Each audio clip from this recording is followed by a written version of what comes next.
Network. Good Monday morning. This is Attorney Karen Jimeno.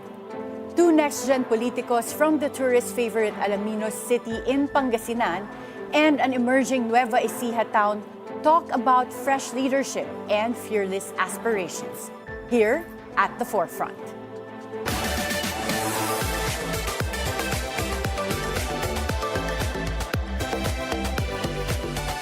Mayor Brian Celeste leads Alaminos City in Pangasinan with youthful energy and bold ideas. Once the country's youngest mayor, he now champions innovation and tourism in his province. Balancing public service and personal growth, he continues to evolve as a leader. What keeps him grounded amid power and popularity?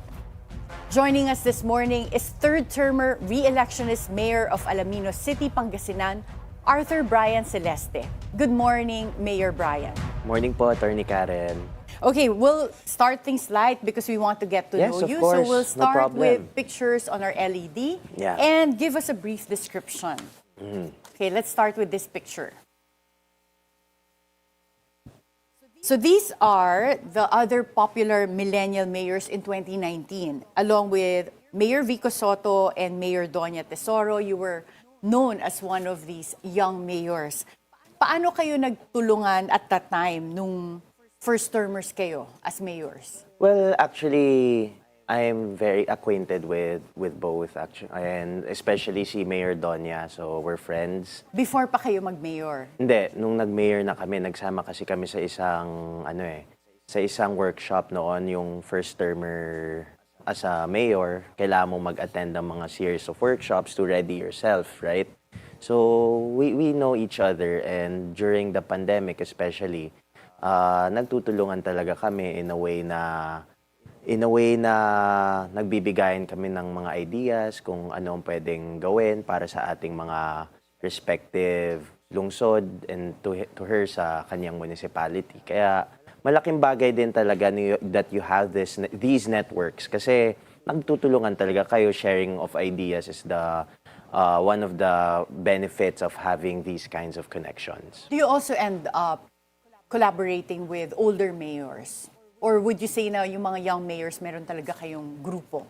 Well, I'm not much close with a lot of the mayors here in the Philippines, but syempre yung mga nakakasama ko rin is yung mga malapit sa edad ko kasi syempre mas nakaka-relate ako and mas nakakausap ko rin sila. So up to now ba, nag-uusap kayong tatlo?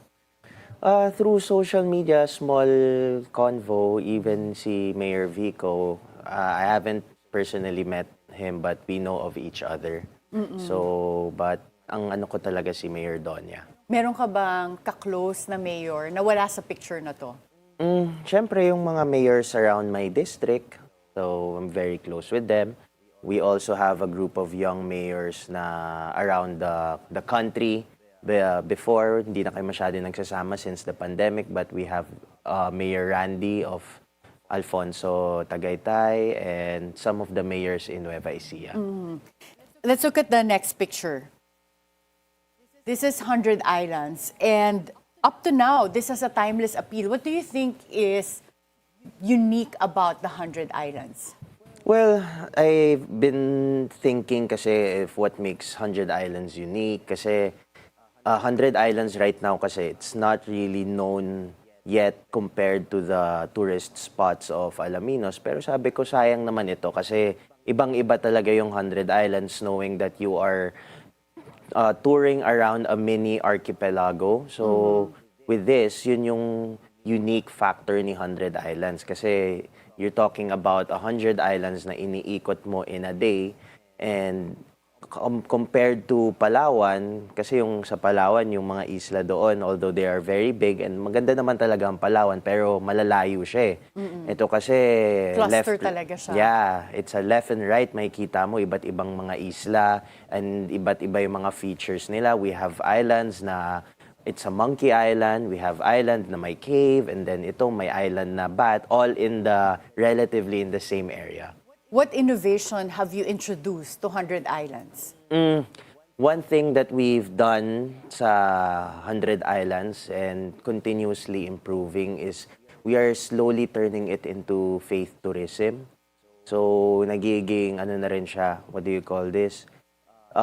Pilgrimage, kasi we have a pilgrimage island. As you can see doon sa isang picture, it's the statue of Jesus Christ. It's Christ the Redeemer. And sa likod niya, actually nakatago dyan sa isla na yan, it's a Station of the Cross. So, it's so around maraming- 1,400 steps para matapos mo yung Stations of the Cross. Marami bang pumunta nung Holy Week Yes, to do of the course. Station of the Cross and to visit Jesus here? Well, I'm not so sure about the details regarding that particular island, but one thing is for sure, nung Holy Week talaga, we're almost to 90 to 100% ang carrying capacity namin sa 100 islands nung itong nakaraang Holy Week.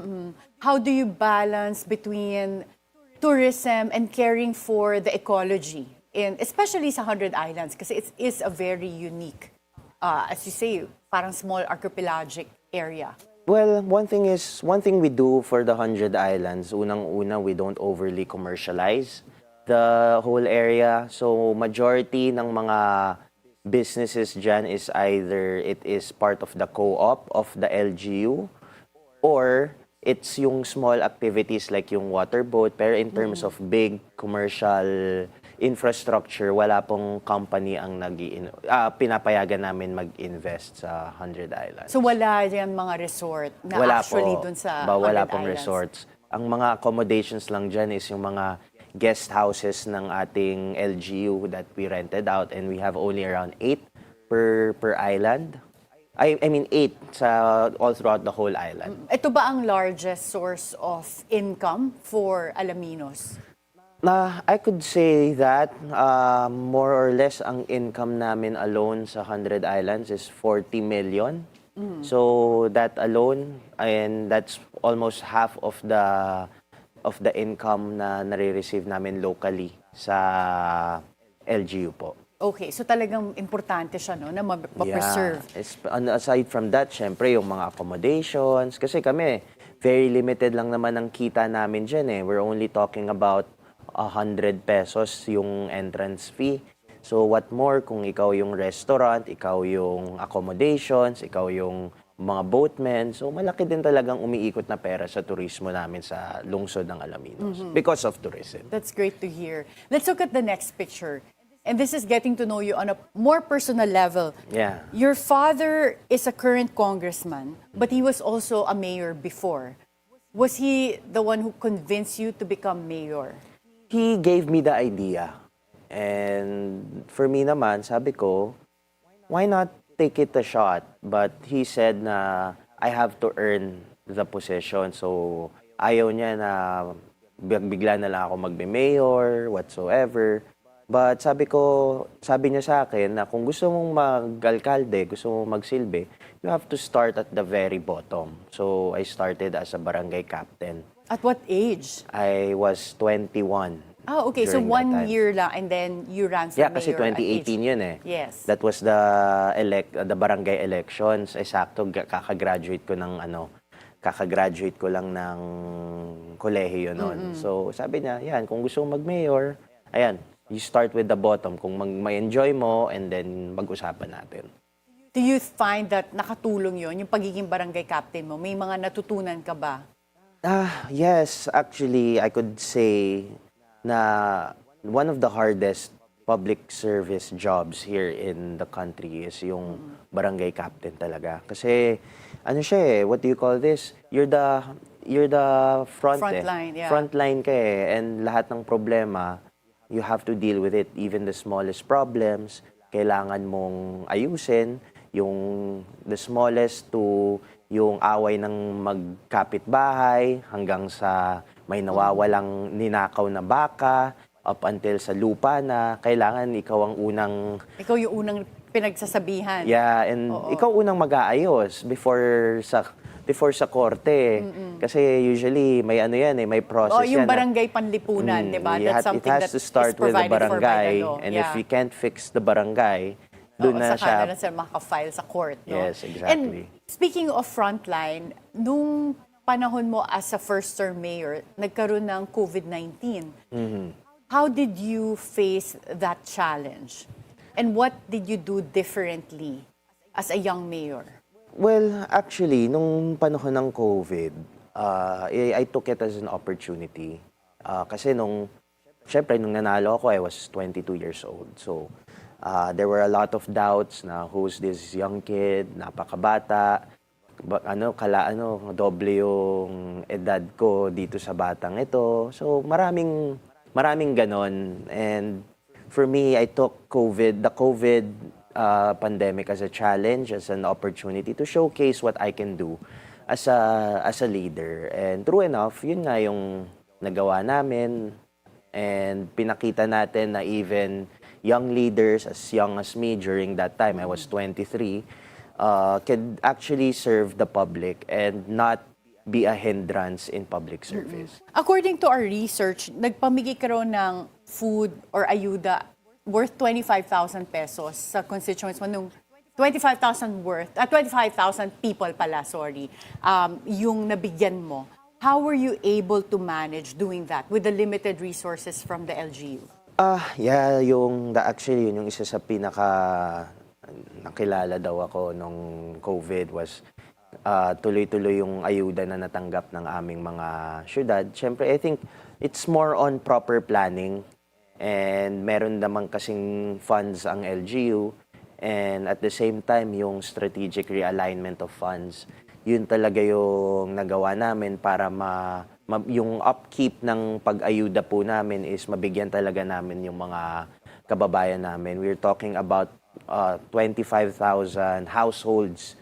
So it's 25,000 households na bigyan po namin sila 3 waves and yung last wave pa ata umabot na isang sako na bigas yung worth ng mga binibigay po namin. So yeah. Hindi ka nahirapan mag-budget because almost half of the earnings of the local government comes from 100 islands and that time tumigil ang tourism. Yeah, actually, big hit talaga yung tourism namin. But it did not hinder us. Siyempre, we had to adjust to what the people need. So, ayun, nag-adjust kami ng funds. May mga funds din kaming mga pinigil.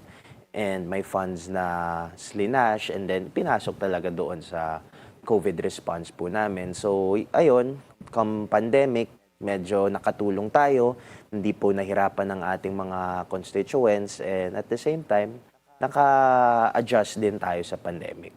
What is your mom's position in all of this when you decided to join politics? Because wala siya sa politika at pati mga kapatid mo rin. Did she discourage you from joining politics? Hindi naman. My mom is hindi naman strict yung parents ko on what I want to be, especially my mom. And yung mom ko naman, full support naman yan where I go, whatever dream I want to pursue. So, she's always been supportive of me in terms of politics. And yun nga, at the same time, she would always guide me pa rin. Yung small quirks, kung may nag-guide yung dad ko is how politics work, yung mom ko is how to actually be better in terms of for the people. Yeah. Eh yung ate mo is an attorney, is a lawyer, Attorney Cazel. Bakit hindi siya yung tumakbo? During that time, she was in law school. So, nakapasa lang siya ng law school, I think, during the pandemic. So ano yun, even nung pandemic, may konting silver lining na nakapasa yung sister namin sa law school noon. Nakapasa siya sa boards and naging full-fledged attorney na siya. May balak ba siyang magpumasok sa politics? Especially since you're ending your term, your third term as mayor. Well, right now kasi she's a undersecretary in DAR as of the moment. I don't know what her plans are, if she wants to continue. I mean, being USEC and she has at least 3 years pa to serve yung term ni this administration. So we'll know, maybe tapusin na muna yung election ngayon para pag-usapan yung ganon. Yeah, and your may twin ka na si Doc Thea Bell? Yeah. Siya, wala ba siyang interest sa politics? Siya ayaw niya. Ayaw niya talaga. She really wants to pursue her yung pagiging doktor niya. How close are you as twins? Close enough para magkaalaman yung mga tinatago namin sa mga parents namin. So talagang siya ang ka-close mo Yeah. among your siblings? Yeah, also my younger brother. Kasi kami yung dalawang lalaki. So, Yeah. pero yung pag-closeness namin, yung tipong laging nag-aaway ngayon, pero bukas best friends na ulit. Oo. Pero as having a twin, kamusta? Would you say best friend mo talaga siya?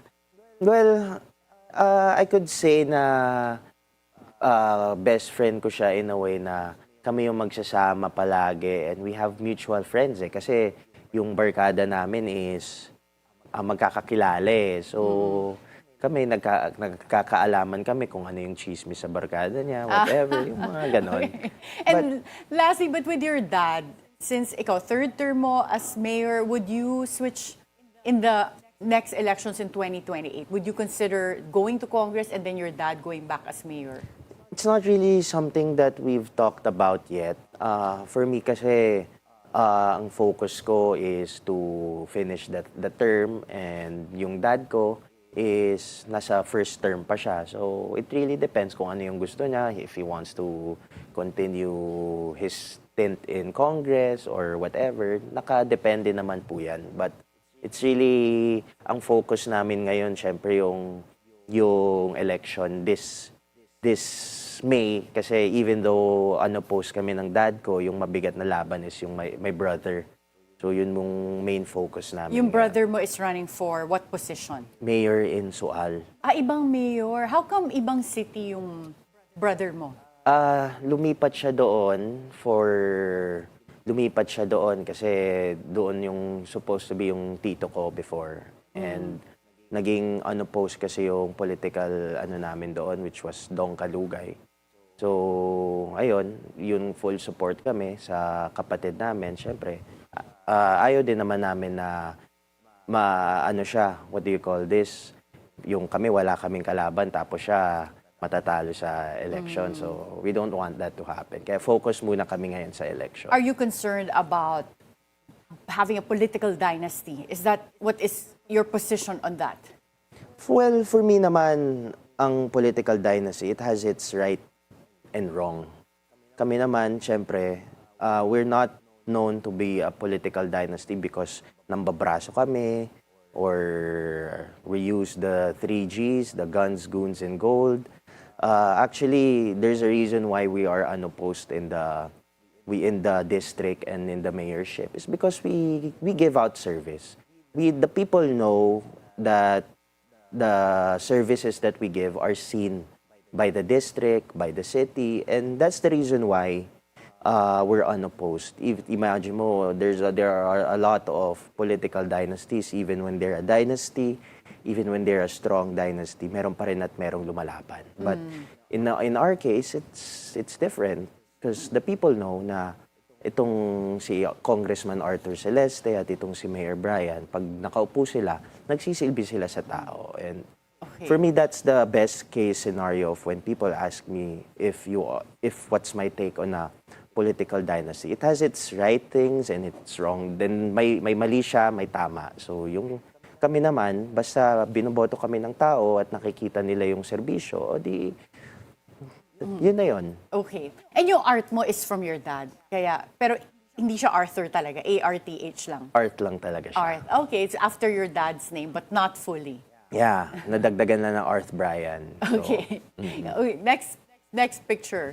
This is a more personal level. Ex-girlfriend mo ba talaga si Pauline Mendoza? yeah, she's my ex. So matagal na kaming wala. It's been 3 years. So Yeah. it's been a while. And totoo ba na si Mayor Doña Tesoro daw ang matchmaker ninyo? Yeah, naging mutual friend namin si Doña Tesoro, si Mayor Doña. Pero hindi siya ang nagpakilala sa inyo? Siya din. Siya rin. Okay. Bakit kayo, kanina na-mention mo na doon kayo sa training workshop for first-term mayors nagkakilala ni Mayor Doña. Pero among the other mayors there, kayo ba talaga yung nag-click? Hindi rin. Bas may group talaga kami, yung mga batang mayor, and sila yung mga nakasama ko.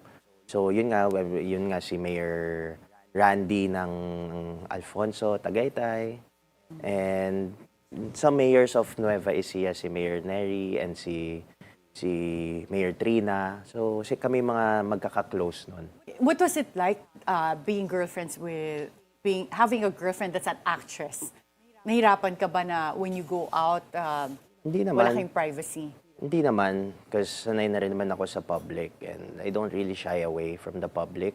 So, although may ano noon, but it didn't really bother So me. that wasn't the cause of the breakup, yung dynamic of an actor and a politician dating? Hindi, something ano lang. Ano mo yun?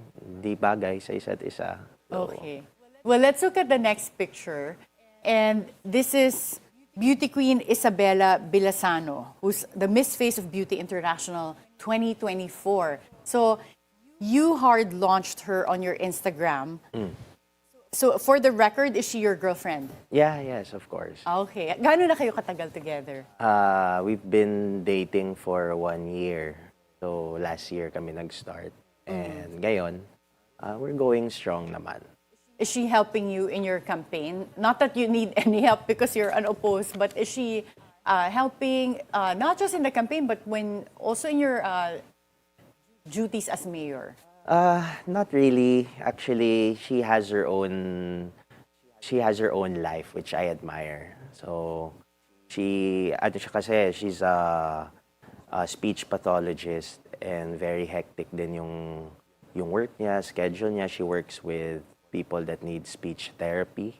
So, busy palagi yan. So, wala rin siyang time na to actually help out. But sometimes she visits me during the course of the election, but that's just about it.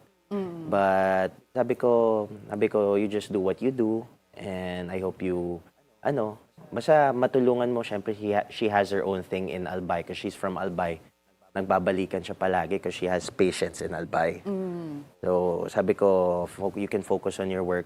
Don't worry about me kasi wala rin naman akong kalaban. So you don't mind na hindi kayo laging magkasama? We try our best naman to always be together. So hindi kami umaabot ng sobrang tagal na hindi nagsasama. So hindi ko naman masasabi na LDR yung relationship namin even if she's from Albay. Yeah, but at least hindi ka clingy. You're not the clingy type. Hindi naman clingy but ayoko rin naman na hindi siya nakikita. So I always make it a point na nagkikita kami at some points in the week, in the month, ganon.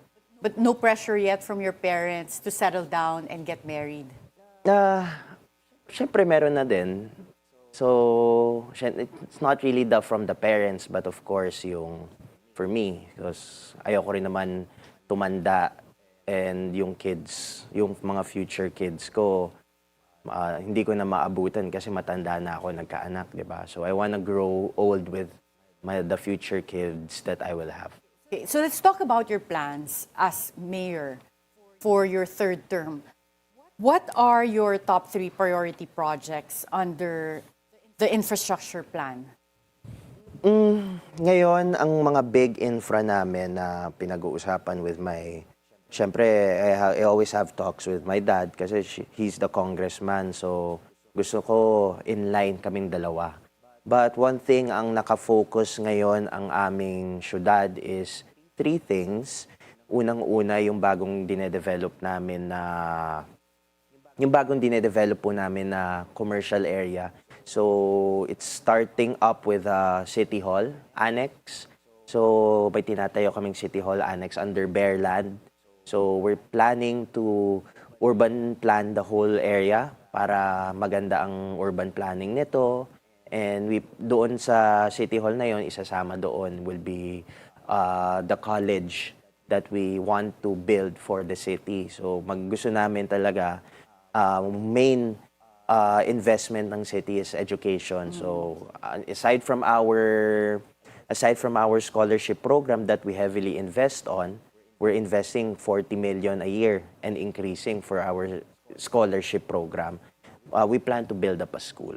Yung school na yan, wala pa bang ibang college or university Meron in naman your po. city? Meron na. Bakit mo naisip na kailangan pa rin magpatayo ng college? Siyempre, yung state college namin kasi is yung Pangasinan State University.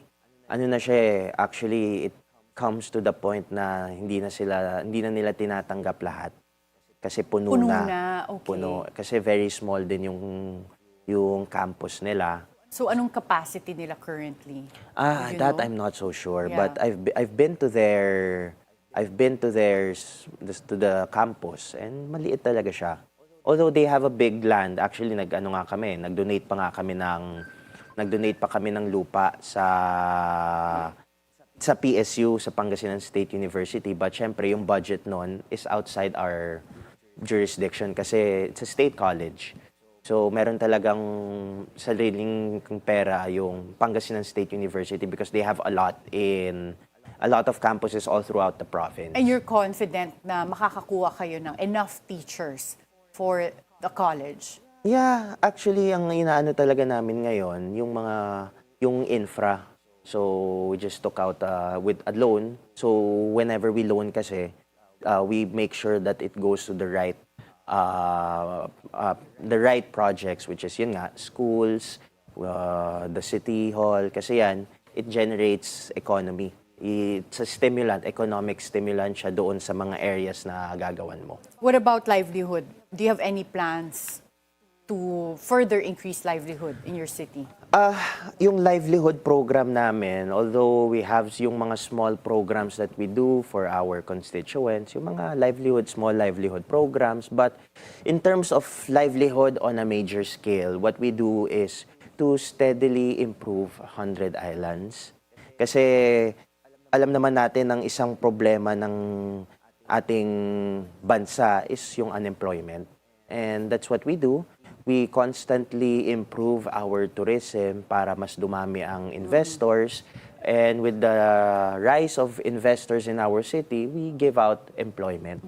So tulad ngayon, because of the steady improvement of 100 Islands, we have now yung one of the biggest hotel chains that started in Albay, which is Oriental.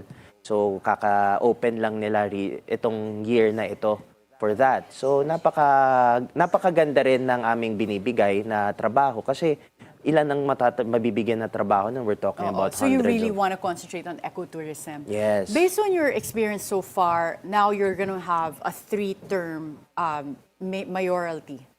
What lessons have you learned that can translate to recommendations for our national government to further improve yung mga local governments?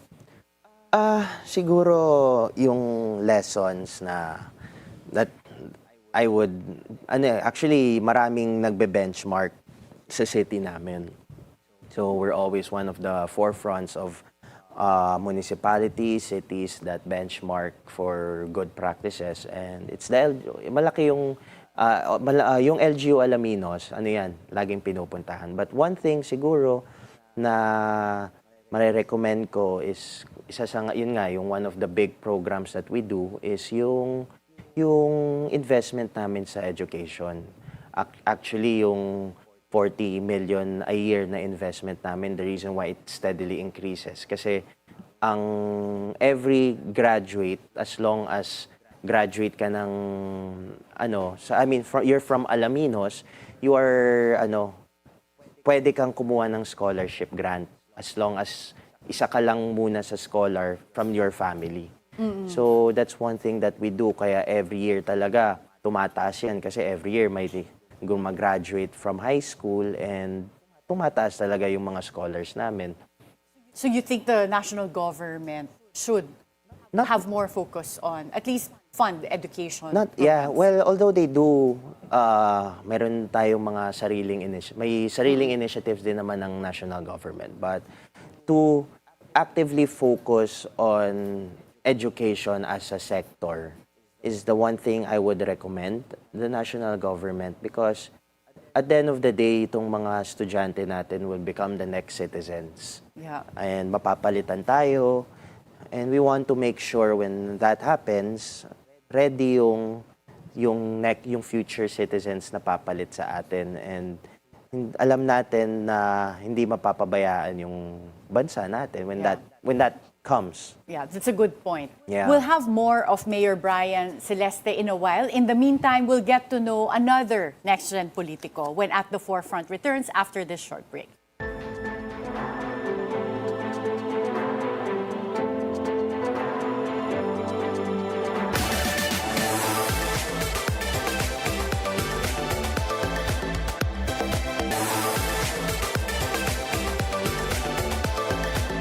Welcome back at the Forefront.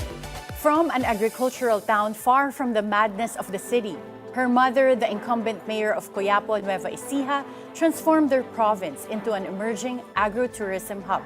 She is now following the footsteps of her mother, the only one among their siblings interested in public service. Who is Dr. Kimberly Esteban? And what drives her to step into the political spotlight? Traveling at the break of dawn just to be with us this morning, the mayoral aspirant of Cuyapo, Nueva Ecija, Dr. Kimberly Esteban.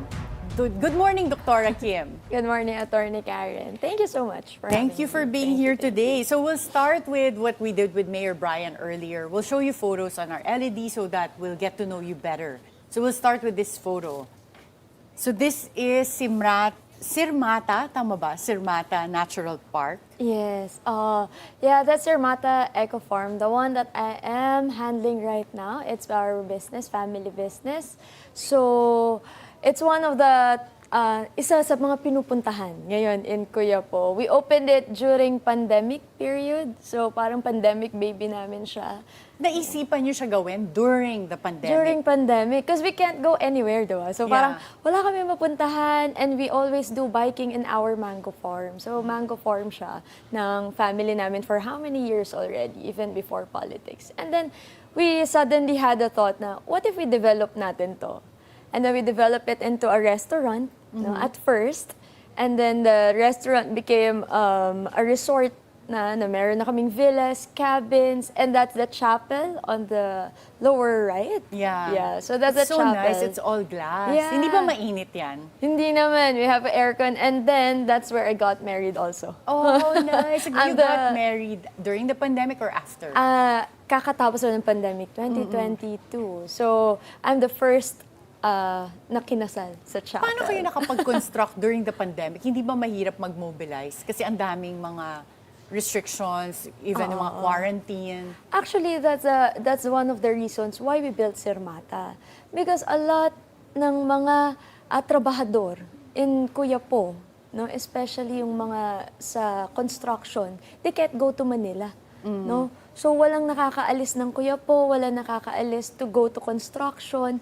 So my dad, sabi niya kawawa naman sila. And like parang sige, pagawa na lang natin tong, i-develop na lang natin to para may work pa rin sila even in Cuyapo. Oo. So yung gumawa din ng Sirmata is from Cuyapo also. Okay. Yung mga construction workers. Yung restaurant, hindi kayo nahirapan na mag-open during the pandemic? Kasi hindi ba mga bawal mag-restaurant? Ano siya, na-open namin siya is patapos na yung pandemic. Yeah. Okay. So parang medyo at ease na yung restrictions with regards to traveling. But doon din nauuso yung mga nagta-travel sa province. Yes. Kasi hindi pa pwede lumabas ng bansa. So a lot of people go out of Manila to visit some tourist spots in the province. So one what of a them nice is, idea. Bakit Sirmata? What does that mean? Sirmata is an Ilocano word. So it's a deep Ilocano word. It means sirip mata or to dream. Okay. At least I learned something new. I'm supposed to know this. I'm Ilocano, but I'll ask my mom. Okay, so sirip mata. let's look at the next picture. And this is your family. Yeah. So you have an 11-month-old baby, and ngayon you're in the middle of campaigning. How do you balance?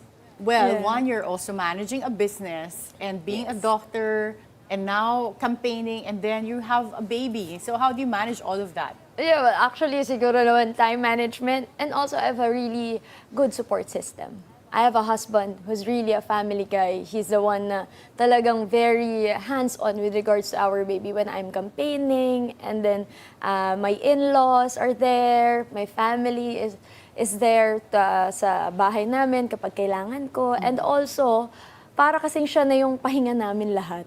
Yung baby mo. Yung baby namin. Yeah, that's true. Yung talaga nakakawala ng pagod Nakakawala ang baby, ng pagod no? So parang at the end of the day, when we're all tired na, napagod na kami, and like from all the campaign, we go to my baby and like, okay, I'm okay now. And will you divest anything from your business? Because should you win as mayor, will you divest anything for potential conflict of interest? No, I don't think so naman. Because meron din akong, my husband is also hands-on with the business. And also my brother is there sa Cuyapo. He's the one handling the businesses while I'm on the political side naman. So, yeah. And next picture, we'll get to know your family, your larger family. So you come from a family of doctors. So your Yes. father is a doctor, My and mom. then your mom is also a doctor. Yes. Before she became the mayor, she's a doctor also. And your siblings as well. Yes, my siblings as So well. you are also a doctor. Yung pagiging doktor mo ba, is it from a pressure that's from your family, or gusto mo rin talaga maging doktor? Actually, no naman. No, hindi siya pressure. Actually, gusto nila akong mag-law. They want me to be an attorney kasi sabi nga nila, ang dami ko nga daw ideas, and like I always talk, I love talking to people. But the thing is, I saw my parents growing up. I saw them work. I saw their, nakita ko sila kung paano nila i-handle their patients, nakita ko kung paano sila nagtrabaho and how it changes lives of their patients. So maybe that's why ako din is na paisip ako, siguro I'm meant to be a doctor also, na just like them. Because I know I can do it. Yeah. Okay, and your mom was the one who decided to enter politics, and then Yes. now you've decided to enter politics as well. Bakit yung mga babae sa pamilya ninyo ang nagpa-politics? Actually, hindi ko rin alam. No, so kami kasi sa family namin, we're very close. Sabi nga namin, para lang namin mga barkada yung parents Oh, how namin. nice. Yeah. Oo. So, like, we're very open, no? And the both of us, my mom and I, we're the one who's a people person. Mas mahilig kaming makipag-usap than the boys. And your mom's term is ending, right? Is that the Yes. reason why you decided to run as mayor? Yes, oo. Because I've been helping her ever since nag-start siya ng politics. No? So, 2013 pa lang, even though hindi kami pinala that time, I was with her already. I saw her struggles. I saw her journey to become a mayor. No? So, nakita ko rin yung passion niya on what she's doing. So, nung nanalo siya 2016, and when I came back after I finished med school, nakita ko rin kung paano nagkakaroon ng changes in Cuyapo with her term. So, sabi ko, I want to do the same. No? I want to continue it. No? Okay, let's look at the next picture. And this is the Dr. Esteban Medical Clinic. And is this something that you share with your dad and siblings, yung medical clinic, or kanya-kanya ba kayo? This one is actually a picture of our rural health unit when I Oo. gave away face mask during pandemic. But the Esteban Medical Clinic, that Hindi ba ito yun sa Hindi. right? Hindi rin yan. Yeah. Okay. But yeah, the Esteban Medical Clinic, it's the one na nag-start yung mom ko. So mula pa nung bata kami, yun na yung clinic niya. Nung nag-graduate ako ng medical school, I'm the one who took over the clinic. Okay. Anong services ang pinaprovide nyo, specifically? So, we're a medical clinic lang kami, but we do, wala pa kaming x-ray that time eh. Wala pang CBC or laboratories, so medical consult, no? So, sometimes meron mga kailangan i-admit for admission, but for emergency, we still provide ambulance para maihatid sila on the proper healthcare So among your facility. family, are you all in what field? Parang general practice or? My mom is Meron- internal medicine. Okay. So, internist siya. My dad is family medicine. My brother is a surgeon. My younger brother is an ophthalmologist, training ophthalmologist. I did a training in aesthetic dermatology. Okay. So, iba-iba kami ng Oo. So field. technically, pwede talaga kayong mag-combine into one Esteban medical center. Hindi yun naisip gawin yun? Or Actually, meron that's the na? goal. Yun yung okay, so that's it's an the goal. ongoing It's an goal. ongoing goal for us, for our family. Nag-start na rin kami ng construction for a hospital, multi-specialty hospital in Cuyapo that can cater to our town also. Because wala pa kaming hospital in Cuyapo. Oh, wala pa. Wala Okay. pa. And then but your mom, is she running in this election, 2025? Yes. She's running as for what vice position? mayor. Vice mayor Yeah. naman. Okay, so yung mga brothers mo and your dad, sila na yung bahala dun sa Yes. pag The pursue medical ng dream field. nyo na magkaroon ng hospital. Yes, yes. Let's look at the next picture. This is the Esteban and Esteban tandem because you mentioned that your mom is running for vice mayor right now. Yes. What's it like running with your mom? Pareho ba kayong ng mga platforms and do you campaign together? Yes, actually, I'm very proud na kasyang kasama ko na nagka-campaign. The Dream Big Cuyapo, it is an acronym, Dr. Esteban Advocacy Movement. That's why naka-capital Kaya yung DR, E. oo. Yes, because we're both doctors. So it started also nung start pa lang ng campaign niya. And then we did, it became Dream Team 10 on the 2016. And then now, it's Dream Big Cuyapo. Sabi nga namin, it's mataas na pangarap para Ano sa ba bayan yung ng mataas na Cuyapo. pangarap nyo para sa Cuyapo? So, that's siyempre, gusto namin, magtuloy-tuloy pa yung progress namin. No? So, our town is a small town lang naman siya. Maliit na bayan lang siya. In the northernmost part of Nueva Ecija. No? We're progressing pa lang kami. No? We just started progress. The main source of income of people in Cuyapo is farming. Farming talaga. Yes, farming Okay. talaga. Agriculture. No? So, we just opened up our tourism nung pandemic and then the farmers, tinutulungan pa lang namin unti-unti. We just started our irrigation system noong 2017. No? So, before 2016, when my mom got elected, 1 crop a year pa lang kami. Anong crop yon? That's rice. Rice, okay. So, bigas talaga. Oo. So, yung 1 crop a year na yon, isipin mo the farmers that kung ano yung inani nila on that time, yun na yung yun na yung magiging buong taon.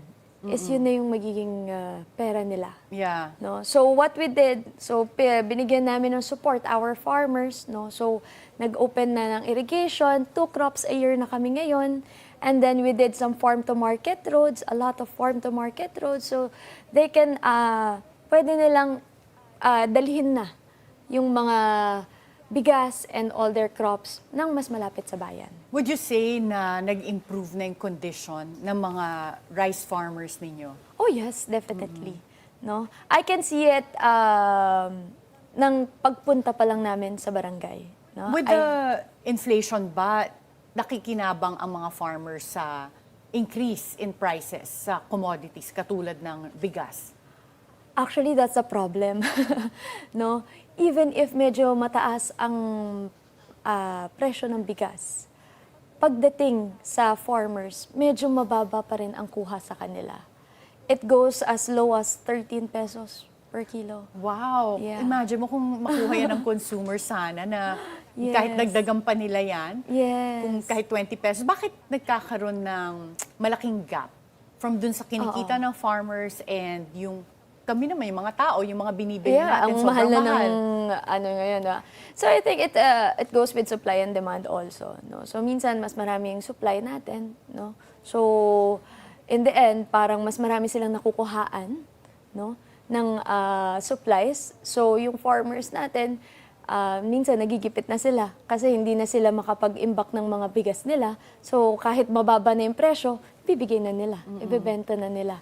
No? So what we do in our LGU also to help them, no? So we are in coordination with Department of Agriculture. We give them free seedlings, binibigyan namin ng libreng pataba so that mabawasan man lang yung expenses nila with regards to farming. Well, as someone who's running for mayor, meron ka bang naiisip na initiative that you plan to ask from the national government to improve the situation of farmers in Cuyapo? Actually, what I want, since nga start pa lang ng irrigation system namin, no? So, some of the upland, hindi pa lahat ng farmers namin is na bibiyayaan ng patubig, no? So, I really want to continue giving small water impounding facilities and solar-powered irrigations, no? Para mabigyan pa sila ng support, no? Para magkaroon ng patubig pa sa kanila, no? Sa mga hindi na abutan ng irrigation, so that everyone can have 2 crops a year, no? So I think that's the one that pwede kong hilingin if meron man national agencies that watching. Yeah, and as a doctor, you have this experience in the medical field. Ano yung vision mo for Cuyapo when it comes to healthcare? The healthcare system of Cuyapo is developing already. Dati, we only have one RHU, Rural Health Unit, that's catering for the 51 barangays of Cuyapo. No? So imagine one doctor for all Cuyapo. Ano yung total population? The population is 43,000. Anak ko, isang doktor lang. Oo nga. So, So paano yeah, nyo i-improve so yun? nung finocus talaga namin on the healthcare system. So what we did, we opened up another RHU, no? So dalawa na yung naging rural health unit namin, and there's another doctor there, and then we opened up an infirmary, no? So the Cuyapo Infirmary, it's a 24 hours, it's like a mini hospital that can cater to emergencies, no? Since wala pa kaming hospital, so it can cater to emergencies. We have an OB-GYN there, merong doktor and like midwife. So para matulungan din our Cuyapeños with regards to the healthcare problems namin. And what I want to do in the future is to put up also another RHU that is near sa mas malalayong barangay. Para hindi na mahirap magbiyahe. Para hindi malayo yung pinupuntahan nila. And with respect to tourism, you started your own, I suppose what you call that, like an ecotourism Yes, from the your eco family. park. But for the rest of Cuyapo, how do you plan to boost tourism? You know, we've been wanting to open up Cuyapo for tourist as a tourist attraction. No, we want to be one of the top agri-ecotourism in Nueva Ecija. No, as you can see, there's a Ganda, Colosbo oo. Hills. Yeah. Yeah. Nung pandemic, ang daming pumunta na bikers, hikers, and then it was known to be the New Zealand of Nueva Ecija, of New Zealand or the Philippines because of the rolling hills. Okay. No? Ganda nga. Oo. Yeah. So what we did, para madali siyang puntahan ng mga tao, kasi dati hindi sila pupunta ng Cuyapo because sobrang bako-bako ng daan. Hindi pa sementado yung mga daan. And like putik-putik, ang hirap pumunta sa Colosbo Hills. But now, what we did, pinasemento talaga namin yung mga daan. And this is Papunta sa through mga tourist spots. the national government projects. Yes, but we also allotted budget from the LGU para ma-boost up our tourism in Colosbo Hills. Okay. And lastly, because your family is also in agro-tourism, how do you avoid conflicts of interest, especially since you and your mom have both joined politics? Actually, sabi nga namin, lagi namin hinihiwalay. Kung ano ang private practice namin, it's very different with the public service namin. No? So, minsan kami ng mom ko, we focus on the public service. No? So, we always focus on that. We always think, okay, ano ang mas makakaganda for the benefit of most or almost all Cuyapeños. With regards to our private practice, our private business, we leave it to the hands of my kuya or my husband and my dad para hindi rin magkaroon ng conflict with regards to it. Okay. Thank you so much, Dr. Kim. And for the next part, we'll have Mayor Brian join you when At the Forefront returns after a short break.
Welcome back at the forefront. And now we have both Mayor Brian and Dr. Kim together this time. So first, let's just discuss. As millennial leaders, you're still both very young. How would you distinguish yourselves from mga veteran politikos? Siguro let's start with Mayor Brian. Siguro one of the different, syempre, we live in a different generation. So, meaning, iba yung takbo ng aming serbisyo kasi the world that we live in now is very different than what was before. So with that, with the age of globalization, age of technology, so nai-utilize namin to the maximum capacity, unlike syempre yung mga veteran politicians talaga, although they have been in service for the past how many years, it's still different in a way now kasi syempre internet, dati wala yung mga ganyan. So hindi ko naman alam na hindi nila magagamit yon, but syempre they can't maximize it as much as we do. And then sorry, now kasi with the as we finish 19th Congress, yung isang naging hot topic is the ayuda programs. Yung AIX, MAIX, AKAP. Kayo, you are very close to your constituents, nakikita niyo yung conditions nila. What is your stand on ayuda programs? Dr. Kim, ikaw, you're going to enter politics. I think the ayuda programs naman, there's nothing wrong with it as long as the people really need it. What is wrong if you use it for your political gain? Diba? So, but if you use it for people who really needs it, nakikita mo naman kung talagang kailangan ng mga tao that ayuda, and you can help them, why not, diba? It's a jump start for them para makatulong ka naman sa kanila. So it's okay. And Mayor Brian, you're not worried about yung dependency na culture?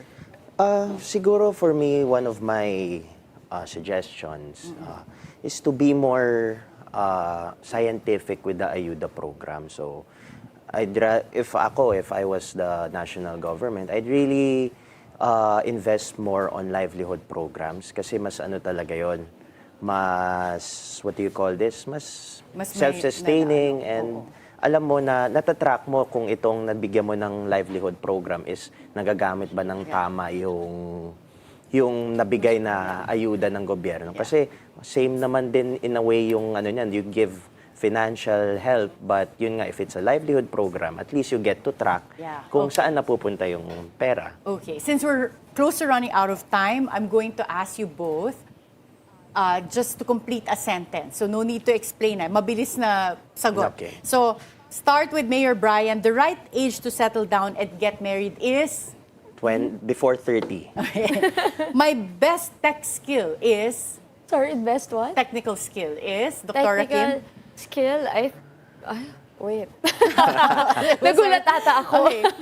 Sige, let's go to Mayor Brian. To communicate, I often use the social media platform Facebook. Facebook ka pa rin. Okay, Dr. Kim, what I value most is? Family. Family. The best trait of our people in our province is?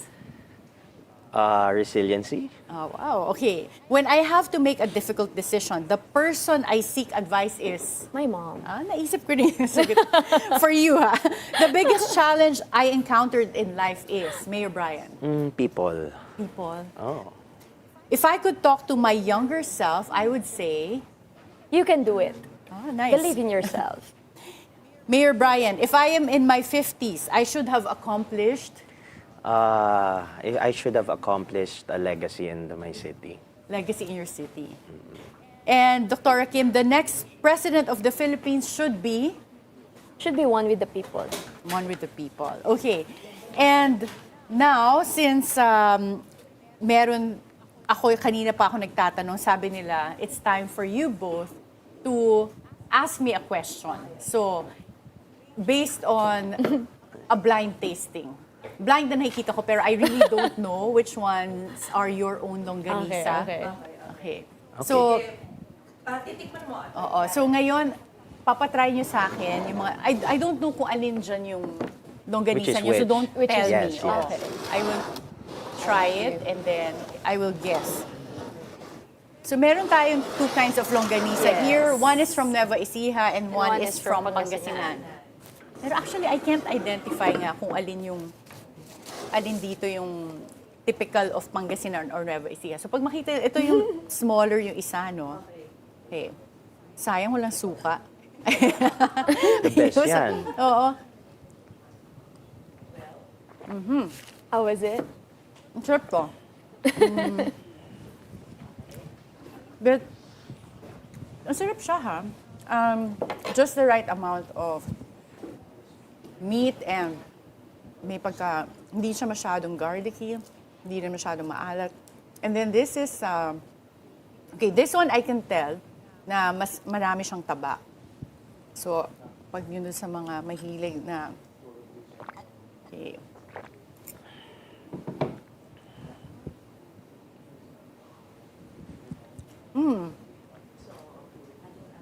Kailangan ko mag-guess, no, kung alin. Alin ng Nueva Ecija, alin ng Pangasinan? Ang hirap pala. Actually, hindi ko alam, ha. Okay. Saan kaya? So, definitely, ito, mas lean siya. Ito, mas less flavorful in a sense, mas pepper, pero mas marami siyang taba. Ito naman, mas ano siya, what did we call, savory. Nagsustall lang ako eh. Sige rin, maghuhula lang ako. Nueva Ecija and Pangasinan. Tama ba, Doc? Tama ba? Ha? Very wrong. Wrong! Yeah. Okay. So, It's the other way around, yeah. Okay. Actually, hindi ko rin alam kung saan dyan kasi hindi ata Alaminos lang banisa. But I ang think Pangasinan. Yeah, this one's from Okay. Cabanatuan. Cabanatuan. So, Nueva thank Ecija. you so much. So, for those who are watching, please visit both Pangasinan and Nueva Ecija. Masarap ang longganisa nila pero napakaganda ng bayan nila. So, thank you so much for your Thank you, time Atty. today. Karen. And it was really a pleasure to have you both here. And good luck with the elections. Thank you. Thank you away. so much. Thank you, Atty. Karen.